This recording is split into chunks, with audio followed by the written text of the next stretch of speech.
Forza.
And now, fans of Ford look set to be in for another real treat. But this time, the modified metal isn't based on some shabby saloon car like the others. It's based on the Puma, Top Gear's Car of the Year in '97. So with such a promising start, how can it possibly fail?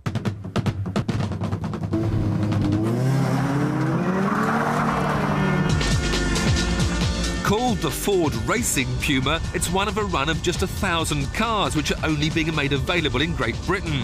But this time, despite its name, it's a limited edition that isn't actually intended for racing.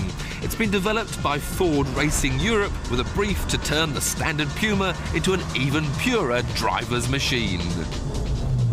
On the inside, I'm afraid that just means a big dollop of blue Alcantara trim, which skillfully falls between gaudy and garish. And the racing Puma only comes in blue. It's also got one of these horrible half and half steering wheels. It's the same wheel as on the standard Puma, they've just added the Alcantara on this little bit. And it's not even stuck on very well, so it provides a very inconsistent grip. Not nice at all. However, the biggest change is that they've added these excellent Sparco racing seats, which really do grip you everywhere you want to be held and provide that racing feel.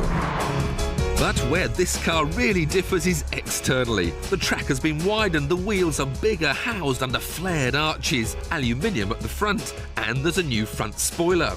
It's how all Pumas should look, not effeminate as if they're on tippy toes, but muscular and poised, like a Puma. Of course, there's more to those changes than just good looks. Those bigger wheels hide uprated brakes, and stiffer springing provides race car grip. So how does that translate into the real world? Well, that depends on what sort of surface you're driving on. If it's billiard table smooth, then it's brilliant. But find a few bumps and odd cambers, and all of a sudden it's darting about all over the place.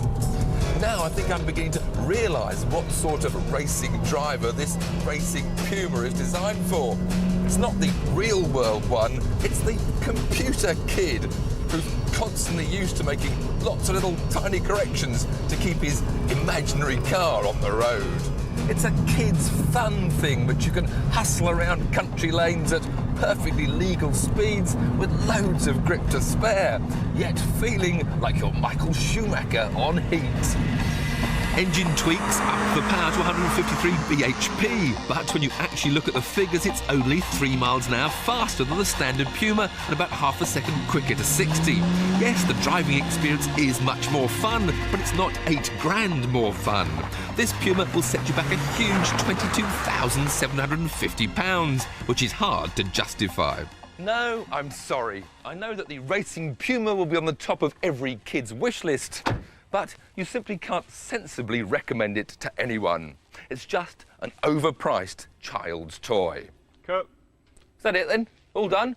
You won't be taking the Puma home then? Don't be stupid. Of course I will.